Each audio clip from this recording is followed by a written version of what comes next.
For most of my life, I believed that if you showed up quietly and did the work, the truth would eventually speak for itself. What I didn't know was how easily silence can erase a person.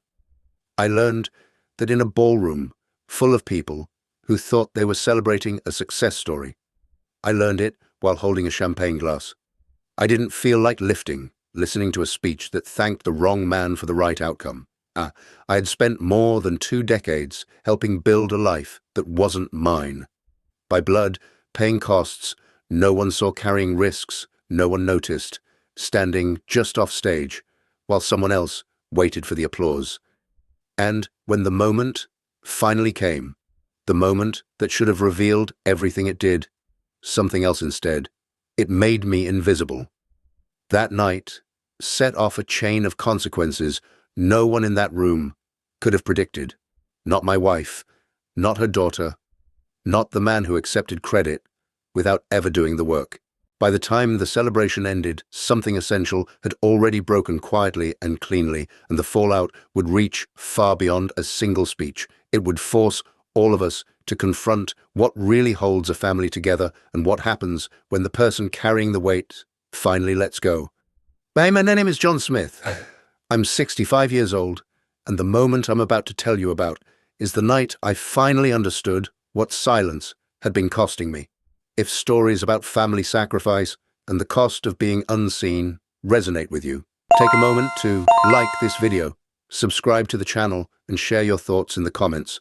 Your support helps these stories reach the people who need them. The conference hall went still as Emily Smith stood and lifted her glass. The soft clink of silverware faded, and 50 conversations died at once. She was still wearing her graduation gown, the deep blue fabric folded neatly over the back of her chair, as if she hadn't quite stepped out of the moment yet. Friends, relatives, former teachers, and a few new colleagues turned toward her with expectant smiles. This was her night, the culmination of years of work.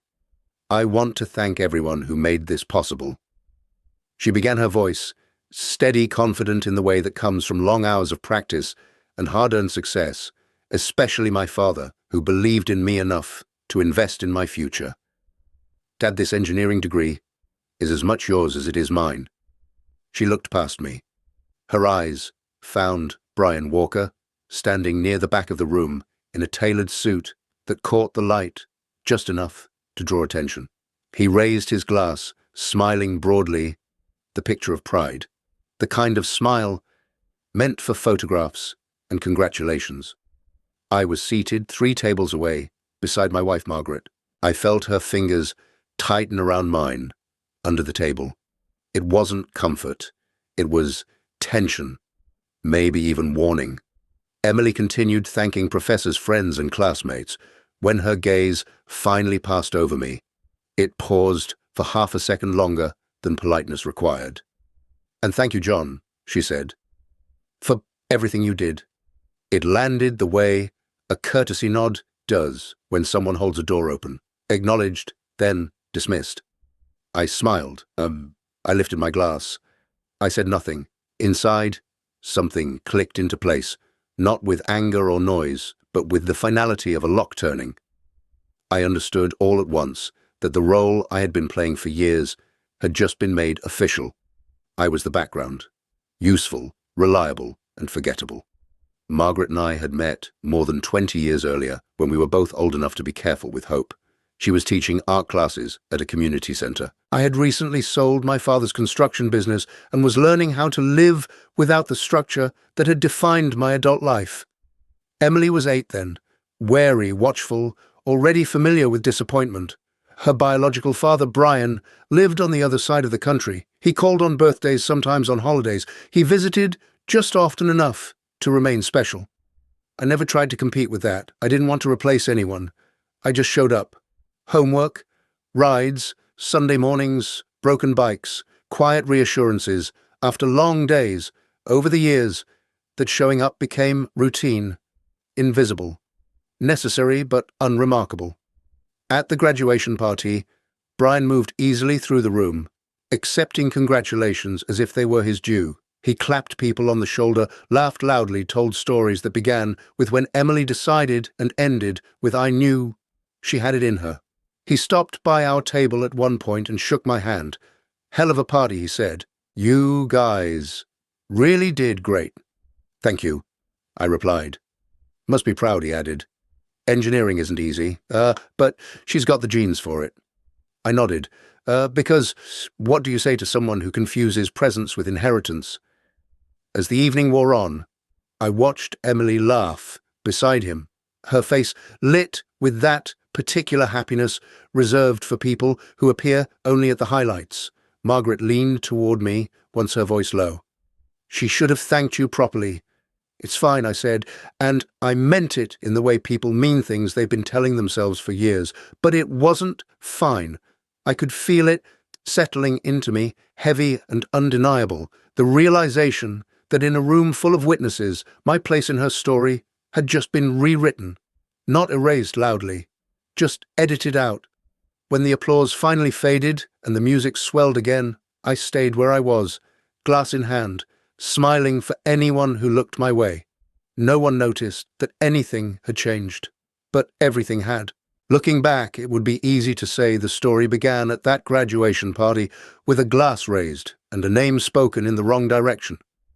But the truth is, it began much earlier, long before anyone was keeping score. I met Emily when she was 8 years old. Margaret introduced us one afternoon after her art class at the community centre. Emily stood, half hidden behind her mother's coat, studying me with the kind of careful seriousness children develop when they've already learned that adults don't always stay. Her eyes weren't hostile. They were measuring. This is John, Margaret said, gently. He's a friend. Emily nodded once. No smile, no questions. I didn't push. I'd learned by then that trust isn't something you ask for. It's something you earn by being predictable, by showing up again and again without demanding anything in return. Her biological father lived far away. He was a voice on the phone, a name that came up during holidays and birthdays, sometimes a weekend visit, carefully planned and brightly remembered. I never tried to compete with that version of him. It wasn't a contest I could win, and it wasn't one I believed in, so I stayed in my lane. I was the man who drove her to school when Margaret's car wouldn't start, the one who helped with math homework at the kitchen table while dinner cooled on the stove, the one who learned the names of her teachers and the schedule of her soccer practices. I fixed a loose chain on her bike. I made pancakes on Sunday mornings and burned the first batch every time. She didn't call me Dad. She called me John. That was fine. Titles mattered less to me than consistency. As the years passed, that consistency became the background of her life. If she had a school project, I helped her organize it. If she forgot her lunch, I brought it to the front office without making a scene. If she was sick, I stayed home from work and sat on the edge of her bed, handing her water and watching the clock. When she was 12, she started including me in the small emergencies that define that age. Forgotten permission slips, last-minute costume needs, tears over friendships that had ended without explanation. I listened, more than I spoke. I learned when to offer advice and when to just sit there. Margaret noticed it too. One night she said, "You're really good with her." "I'm just here," I told her. Emily's interests shifted as she grew older. One year, it was animals. Another year, it was drawing. Then gradually it became building things. She liked puzzles that took time, models with tiny pieces and detailed instructions. She had patience in her hands. I remember the first time she asked me for help with something more complicated than homework. She was 14 and working on a project that involved building a small structure for a science fair. She spread the pieces out on the workbench in my garage, biting her lip as she tried to make sense of the instructions. "I don't get why it keeps collapsing," she said, frustration edging into her voice. "Let's look at it together," I said. We spent that afternoon adjusting angles, testing weight, starting over more than once. She asked questions. Real ones. Why this worked. Why that didn't. I didn't rush her. I showed her how to slow down and think it through. When it finally held, she smiled in a way that made the hours disappear. Not because it was perfect, but because she'd understood it. From then on, the garage became our shared space. Not constantly, not dramatically, just often enough to matter. We worked side by side, sometimes talking, sometimes not. I let her lead. I followed her curiosity.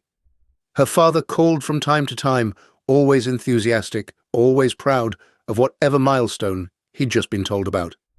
Emily would light up when she saw his name on the screen. I watched that without resentment. I understood the power of absence, how it can turn ordinary gestures into events. As high school crept in, Emily grew more distant the way teenagers do. More time in her room, more time on her phone. Family dinners shortened. Margaret reassured me it was normal. And it was, mostly. But even then, I was the one she came to when her laptop froze the night before a presentation. The one she asked to proofread an essay. The one she trusted to tell her the truth when she asked if something was good enough. I didn't keep a ledger of those moments. I didn't mark them down as proof of anything. They were simply part of the rhythm we'd fallen into. A quiet understanding that I was there and that I would continue to be. At the time, I believed that was enough. That presence spoke for itself, that being steady, dependable, and unremarkable in the best way would eventually be seen for what it was. I didn't realize then how easily steady turns into invisible, or how silence, when it stretches on long enough, can rewrite a story without anyone noticing. Those realizations would come later. For now, there was just a girl growing up and a man doing what he thought family was supposed to do. By the time Emily reached her final years of high school, the shape of who she was becoming had started to settle. She wasn't loud about it. She didn't announce her plans or decorate her walls with posters of future dreams. She just worked, quietly, consistently, the way some people do when they're more interested in getting things right than getting attention. Her interests narrowed. The project she chose grew more complex. She gravitated toward classes that asked her to solve problems instead of memorize answers. Math stopped being something to get through and became something she leaned into. Physics followed. When she talked about her assignments at dinner, her hands moved as if she were already building something in the air. One evening, while Margaret cleared the dishes, Emily lingered at the table. She waited until her mother stepped out of the room. "John," she said almost casually, "what do you think about engineering?" I looked up from my coffee. "What kind of engineering, I don't know yet," she admitted. "Structural, maybe. Or civil. Something that actually gets used. Something real." She meant something that stands up under pressure. "I think it's hard," I said, "and I think that's usually a good sign." She nodded, absorbing that. That was how she processed things. She didn't need praise. She needed clarity. After that, the questions came more often. About how buildings hold weight, about why some designs fail and others last decades. We spent evenings at the kitchen table sketching simple ideas on scrap paper. Nothing formal, nothing academic. Just conversations that wandered toward principles and back again. Her father weighed in from afar, as he always did. He called when Emily mentioned her interest, enthusiastic and confident. He told her engineering ran in the family, that she had the right mind for it, that he could see her succeeding in the field. Emily soaked that up. I could see it in the way she straightened when she talked to him, in the way his words seemed to grant permission. I didn't interrupt.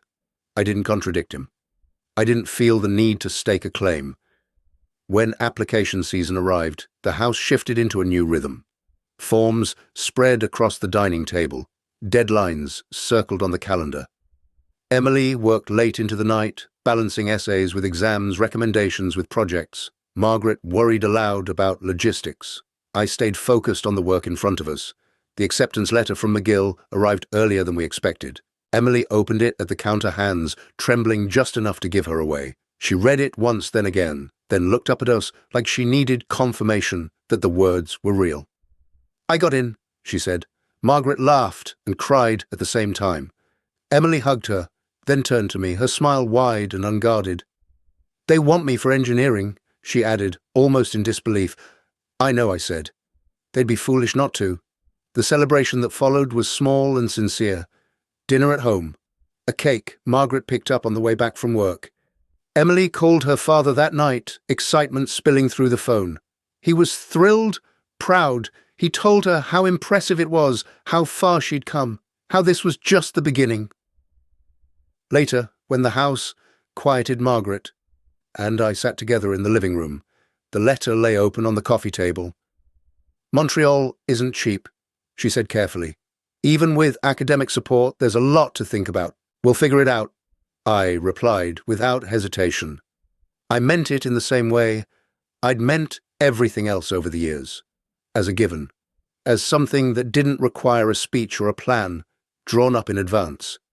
Emily Ann had done the work to get there. The next steps would come. Emily began talking about the city she'd soon be living in, the campus, the weather, the independence. She was excited in a measured way, aware of the distance, but ready for it. I watched her pack pieces of her life into neat categories, already organizing herself for what came next. In the weeks that followed, she spent more time with her father than usual. Phone calls stretched longer. Messages came more frequently. He offered advice. He shared stories. He framed the path ahead as something familiar, something she was destined for. I listened from the edges, not because I was excluded, but because I didn't insert myself. I trusted that what I had given her already would hold, that the years of presence and patience had built something solid beneath her confidence. If I had known then how much weight that next chapter would carry, how many unseen decisions it would demand, I might have paused longer in those moments, taken stock, asked different questions. But at the time, it felt like a natural progression. A girl growing up, a future unfolding, and a family doing what families do when the next phase arrives. None of us realized yet that this was the point where quiet support would begin to take on a different shape, where preparation would turn into commitment, where the cost of silence would start to matter. Those realizations were still ahead. Emily left for McGill. At the end of August, the car packed with boxes labeled in her careful handwriting. Clothes, books, kitchen things, a small toolbox she insisted on bringing, just in case. Margaret cried at the curb. Emily hugged her, promised to call, promised to be careful. When she turned to me, her smile was bright and steady. "I've got this," she said. "I know," I replied, and I meant it. The first few weeks passed in a blur of orientation calls and photos sent late at night, her dorm room, her campus, the first snowfall that caught her by surprise. She sounded happy, tired but alive in the way people are when they're standing at the edge of something new. The scholarship covered tuition. That part was clear. Everything else came in smaller pieces, spread across months, in a way that made it easy not to look too closely. Residence fees, meal plans, books that cost more than they should have, winter clothes that suddenly became necessities instead of luxuries. Montreal had a way of adding numbers quietly. Margaret handled most of the transfers. That was our rhythm. She kept track of dates. I made sure the accounts were funded. We didn't announce it. We didn't frame it as sacrifice. It was simply what needed to be done. Her father called the night she settled in. Emily put him on speaker once, laughing as he asked about her classes, her roommates, the city. He told her how proud he was, how impressive it all was, how this was exactly the path he'd imagined for her. "I'll help however I can," he said. "That's what fathers do." Emily glowed at that. I watched from the doorway, leaning against the frame, listening without comment. The first check arrived in September. $2,000. Investment in your future, written neatly in the memo line. It covered a few weeks of expenses.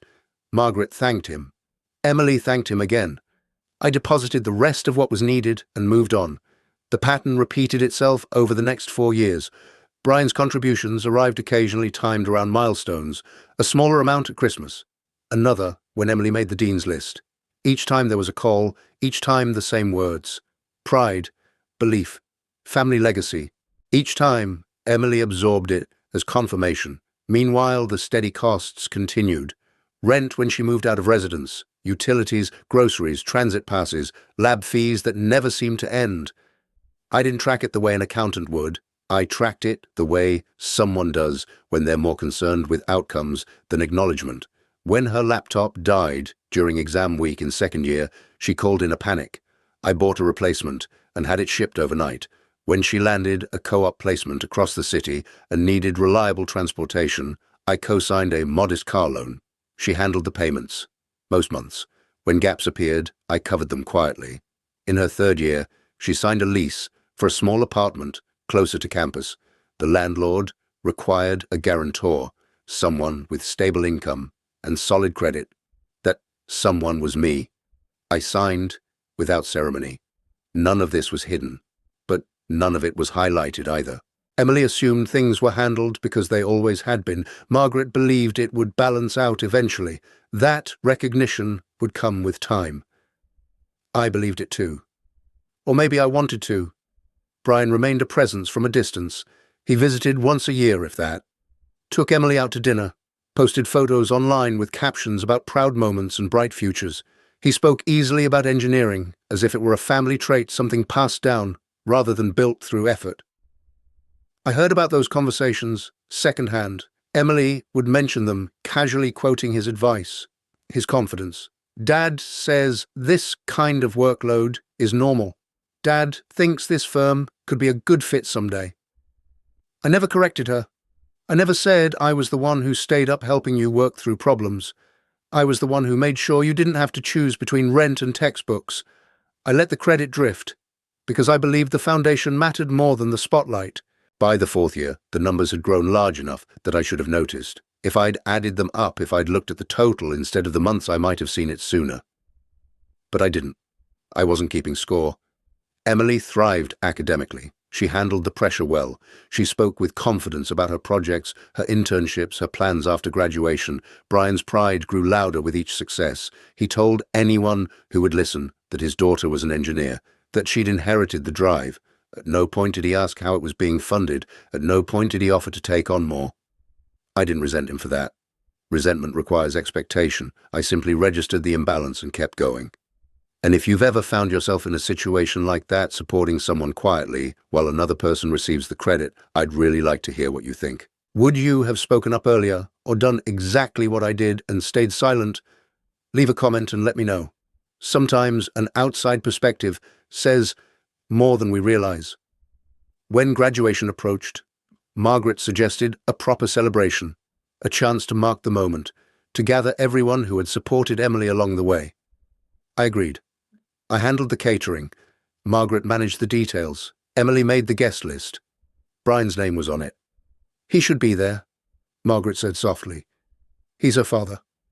I know, I replied. And I did.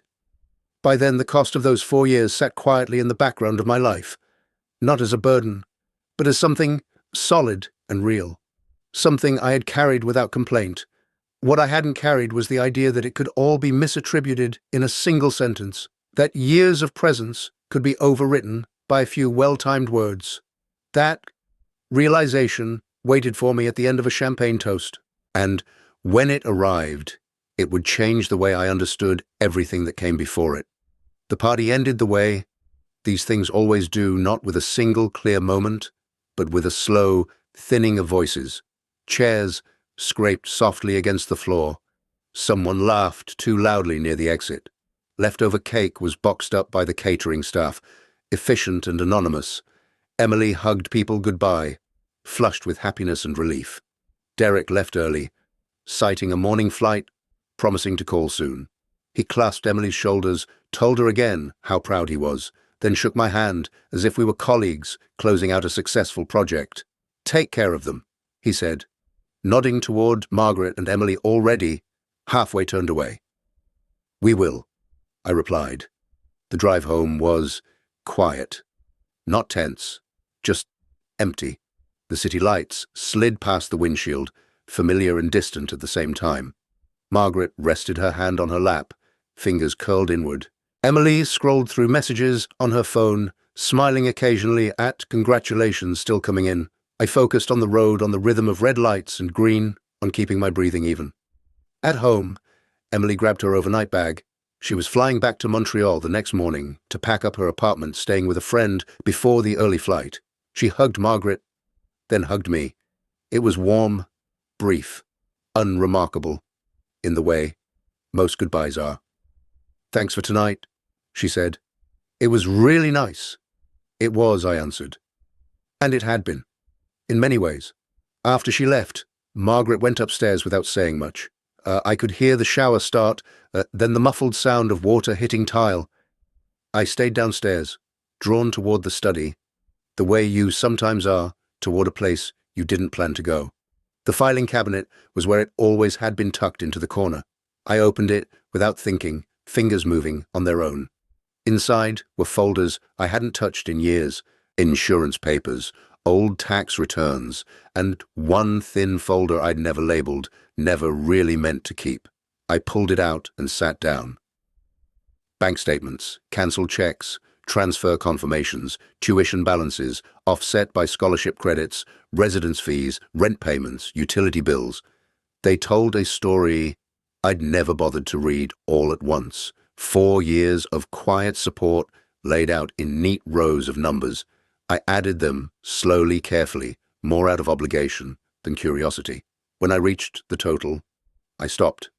Not because I was shocked by the amount, but because I finally saw it as a single thing, instead of a series of manageable parts. I opened another drawer and found the car loan paperwork, my name beside hers. Cosigner. Responsible party. She'd handled most of the payments. I'd stepped in when she couldn't. A few months here, a few there.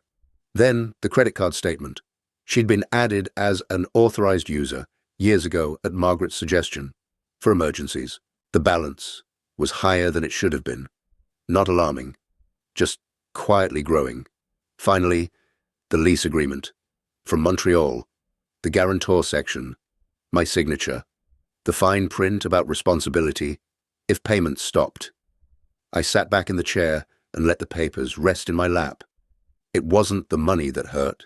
It was the clarity, the way all of it lined up to show me something I hadn't wanted to admit. I hadn't just been helping. I had been holding up an entire structure from behind the walls, and because I'd never named that role, it had become easy for everyone else to forget it existed. Upstairs, the shower stopped. The house settled around me, familiar and indifferent. The next morning, I made a series of phone calls, not angrily, not dramatically, calmly, methodically. I spoke to the bank about removing an authorized user from my credit card. The representative asked if there was an issue. I said no, just time. I called the insurance company and had Emily's car removed from my policy. The agent warned me she'd need to secure her own coverage immediately. I acknowledged that and thanked her for her help. I contacted the leasing company to ask about my status as guarantor. They explained the limitations, the consequences, the process. I listened carefully. I didn't argue. What I didn't do was cut Emily off without warning. I didn't cancel her phone. I didn't strand her. I didn't demand repayment. I simply began to step out of the places where my presence had gone unnoticed. Margaret came downstairs. Mid-morning, eyes tired. She watched me organize the folders into neat stacks. "What are you doing?" she asked. "What I should have done a long time ago," I said. She sat across from me, hands folded tightly. "She didn't mean to hurt you." "I know," I replied. And I did. That was almost worse. By noon, everything that needed to be done had been done. The safety nets I'd woven quietly over the years was still there, but loosened, no longer automatic, no longer invisible. I drafted an email to Emily. Short, factual, clear. I explained the changes. I attached the documents. I told her I was proud of her. I told her she was an adult, now capable of standing on her own. Then I closed the laptop without sending it. Not yet. Sometimes you need to sit with the truth before you hand it to someone else. You need to understand it yourself first, to feel the weight of it, to accept that what you're doing isn't punishment, but honesty. That afternoon, as the light shifted across the room. I realized something else. For the first time in years, I wasn't angry. I was clear about what I would and wouldn't continue to be. And if any of this feels uncomfortably familiar to you, I'd be interested to know how you handled it, or if you're still deciding how to. The call came 2 days later, just after dinner. Margaret was the one who answered it. I knew who it was. Before she said anything, before her shoulders tightened and her voice dropped into that careful tone she used when she was trying not to panic. I stayed where I was standing at the sink, rinsing a plate that was already clean.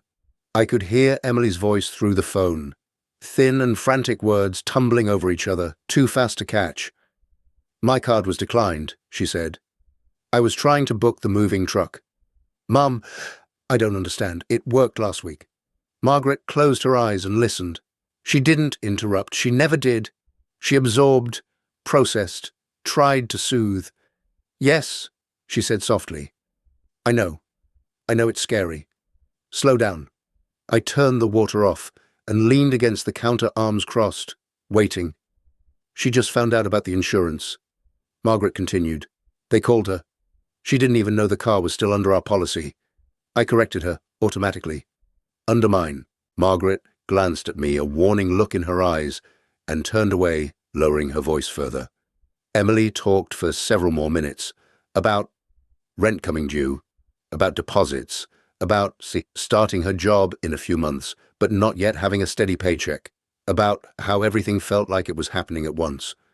When the call finally ended, Margaret set the phone down with care, as if it might shatter. "You didn't tell her," she said. "I didn't need to," I replied. "The changes speak for themselves." She stared at me. "John, she's panicking." "She's adjusting," I said. "There's a difference." Margaret sat down heavily at the table. She called her father. I nodded. I assumed she would. "He said he'd help." She went on, her voice tight. "At first. Then he asked about costs, about timing. And then he said it was complicated right now, that he had commitments, that he'd look into it. And I asked. And then he didn't." Margaret said. "He told her to budget carefully, to use her savings. He said starting adulthood is hard." I let that settle between us. Margaret's hands curled into fists. She feels abandoned. I met her gaze. "So do I." "That's not fair." She snapped, anger finally breaking through the worry. "She's young. She didn't understand what was happening behind the scenes. She's 24, I said evenly. She understood enough to thank the man who wasn't there. Margaret pushed back from the table and stood pacing the length of the kitchen. "You're punishing her because you're hurt." "I'm not punishing her," I said. "I'm stopping." "Stopping what?" "Stopping the pretense." I answered, "Stopping the part where I make it easy for her to believe I don't matter." Margaret stopped pacing. She looked at me as if she was seeing me from a new angle, one she didn't like.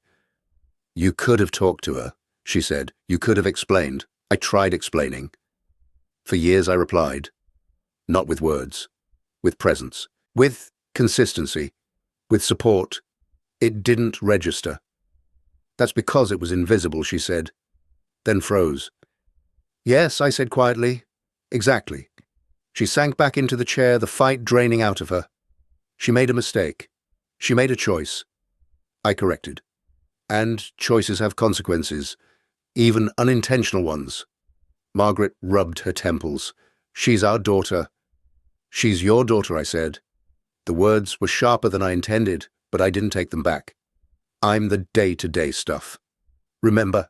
She flinched, not because she disagreed, but because she recognized it. She'd been there for those conversations. She'd heard Brian say it, half joking, half dismissive. She'd let it slide. "You know he's an ass," she said weakly. "I do," I replied. "And she's starting to learn that too." "But at what cost?" Margaret asked. "She's scared John. She doesn't know how to do all of this on her own yet." "She will," I said, "because she has to." We didn't speak for a while after that. The house felt smaller, tighter, as if the walls themselves were waiting to see who would give first. 3 days passed. Emily didn't call me. She called Margaret again, crying this time. I listened from the other room as she talked about applying for her own credit card, about comparing insurance rates, about asking a friend if she could stay a little longer. "She keeps asking why now," Margaret said afterward, standing in the doorway of the study. "Why you're doing this now." I looked up from the desk where I'd been sorting papers I no longer needed. "Tell her the truth," I said. "Tell her I spent 22 years waiting to be seen, and at her graduation I realized I never would be, not if I kept making it comfortable for her not to look." Margaret's eyes filled. "She loves you." "I know," I said. "But love without recognition becomes entitlement." That night, Margaret slept fitfully. I lay awake beside her, staring at the ceiling, replaying the moment Emily raised her glass and spoke her father's name, not with malice, not with intent to wound, just with certainty. That was what hurt most. The collision we were in wasn't about money or pride. It was about values, about what we teach people when we absorb the cost of their lives without ever naming it, about what happens when silence becomes the story. By the end of that week, it was clear that none of us would come out unchanged. The only question left was whether the change would break us apart or finally force us into something more honest. The answer to that would come soon enough.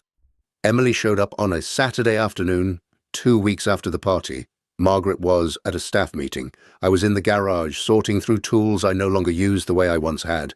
I heard the door before I saw her. The familiar pause, the hesitation. "John," I turned. She stood in the doorway, backlit by summer light, looking smaller than she had at graduation. Not diminished, just uncertain. The confidence she wore so easily in public hadn't followed her here. "Can we talk?" she asked. I wiped my hands on a rag and nodded toward the workbench. "Sit!" She climbed onto the stool, folding her hands together as if to keep them from shaking. For a moment, neither of us spoke. The garage smelled like oil and sawdust and old projects. The quiet wasn't hostile. It was heavy. "I read the email," she said. "Finally."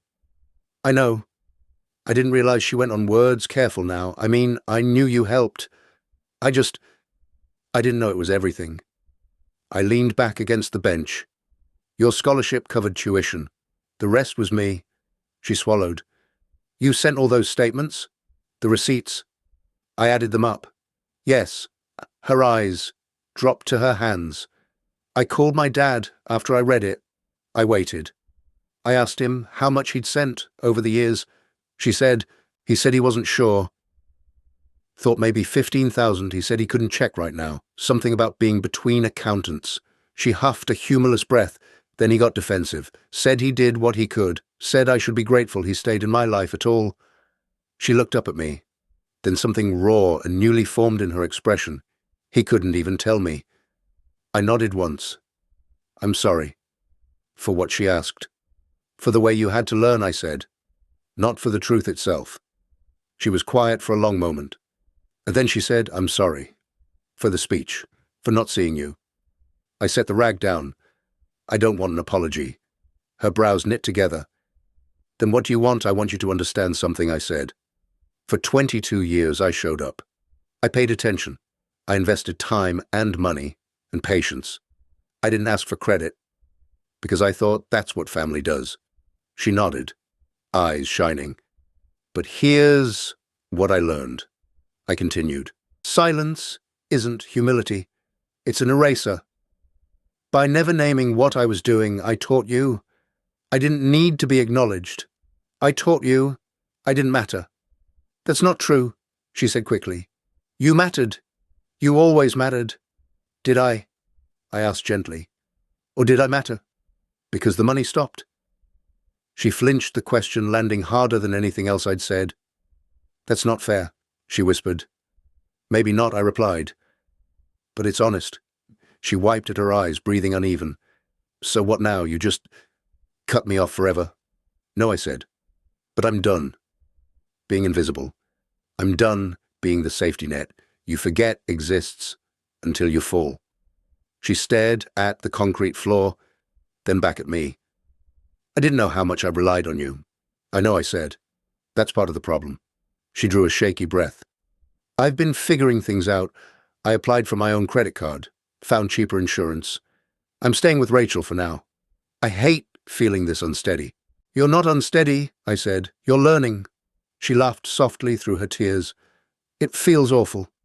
It does, I agreed. Growth usually does. She sat with that, shoulders sagging, as if she were finally allowing herself to be tired. I don't want a relationship with your wallet, she said. I want one with you. I studied her face. Not the child she'd been, not the graduate everyone had applauded. The person in front of me now stripped of certainty, choosing honesty because it was the only option left. That depends, I said. On what? On whether you're willing to build something real, I replied. Something that doesn't rely on me disappearing to function. She nodded immediately. Yes, then we can try, I said. Not forgiveness. Not absolution. A beginning. She climbed off the stool and stepped closer. For the first time in weeks, she hugged me without hesitation. It wasn't the tight, performative hug of public spaces. It was awkward and uneven and real.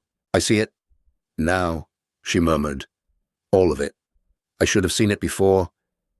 You couldn't, I said quietly. Not while everything was easy. She pulled back and met my eyes.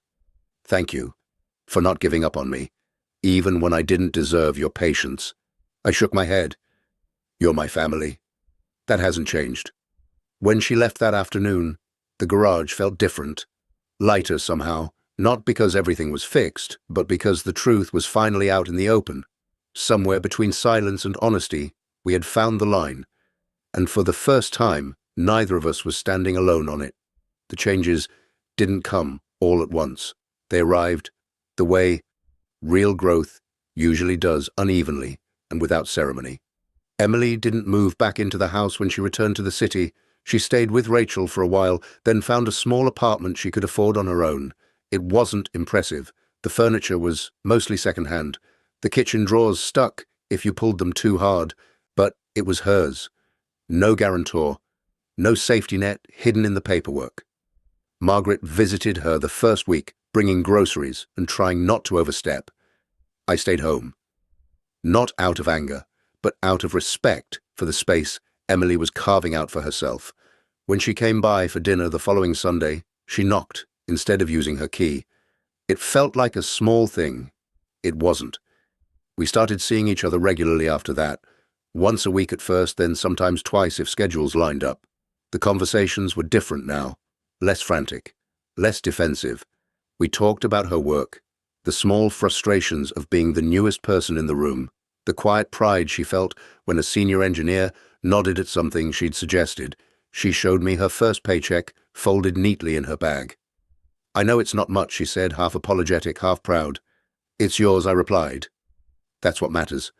She paid down her credit card balance steadily, set up automatic transfers, took over the car loan after a few phone calls and more paperwork than she'd expected. When she told me it was finally in her name alone, she smiled, like she'd just crossed something important off an invisible list. That's responsible, I said. She beamed. I learned from watching you.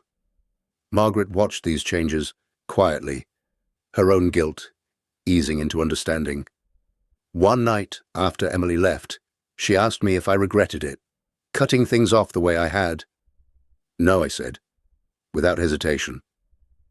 She could have stumbled. She didn't, because she had to figure it out. Margaret nodded slowly. I think we made it too easy for her before. Maybe, I said, or maybe we loved her the only way we knew how. We just forgot that love needs boundaries to be seen. Months passed. Emily settled into her job. She asked for advice sometimes, not about money, but about people, about when to speak up, when to wait, how to build trust without disappearing into it.